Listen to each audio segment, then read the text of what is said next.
உலகின் எந்த சக்தியாலும் ஜம்மு காஷ்மீரில் 370வது பிரிவை மீண்டும் கொண்டுவர முடியாது என பிரதமர் மோடி திட்டவட்டம்.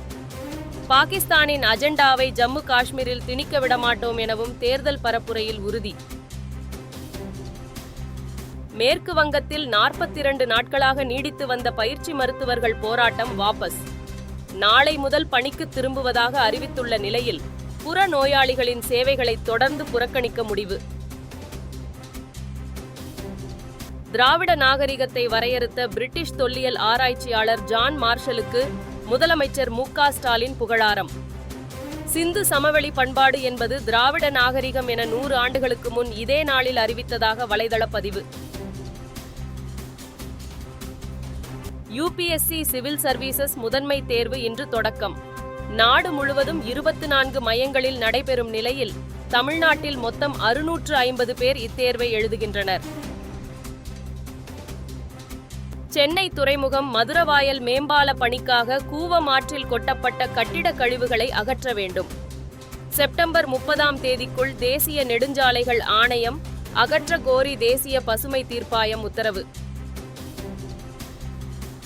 நடப்பாண்டு சென்னையில் மட்டும் சைபர் குற்றங்கள் மூலமாக பொதுமக்கள் 132.46 கோடி ரூபாய் பணத்தை பறிகொடுத்ததாக சென்னை காவல்துறை தகவல். கடந்த 8 மாதங்களில் இதுபோன்ற மோசடி குறித்து 190 வழக்குகள் பதிவு செய்யப்பட்டுள்ளதால் விழிப்புடன் இருக்கவும் வலியுறுத்தல்.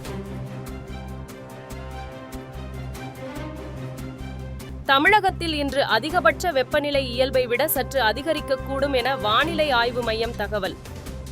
ஒரு சில இடங்களில் 2 முதல் 4 டிகிரி செல்சியஸ் வரை வெப்பம் அதிகரிக்க வாய்ப்பு உள்ளதாக கணிப்பு.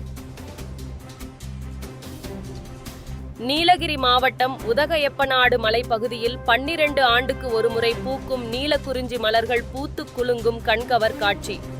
பாதுகாக்கப்பட்ட வனப்பகுதி என்பதால் இந்த மலைப்பகுதிக்கு செல்ல சுற்றுலா பயணிகளுக்கு தடை விதித்துள்ள வனத்துறை. திருப்பதி லட்டு பிரசாதத்தில் மீன் எண்ணெய் மற்றும் மாட்டிறைச்சி கொழுப்பு பயன்படுத்தப்பட்ட விவகாரம். தேசிய கால்நடை மற்றும் உணவு மையம் உறுதி செய்ததால் பக்தர்கள் அதிர்ச்சி. இலங்கையில் நாளை அதிபர் தேர்தல் நடைபெற உள்ளதையொட்டி வாக்குப்பதிவுக்கான ஏற்பாடுகள் தீவிரம்.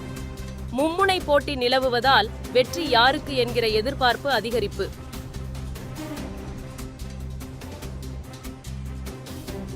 இந்தியா சீனா உறவு நல்ல முன்னேற்றம் அடைந்து முக்கிய கட்டத்தில் உள்ளதாக இந்தியாவுக்கான சீன தூதர் தகவல்.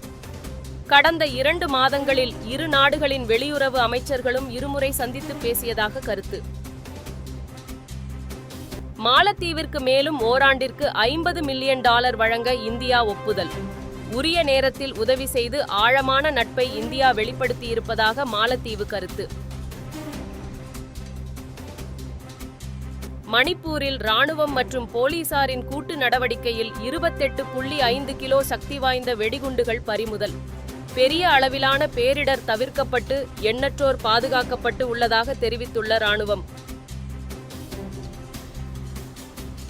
வங்கதேசத்துக்கு எதிரான டெஸ்ட் போட்டியில் அஸ்வின் சதமடித்து அசத்தல்.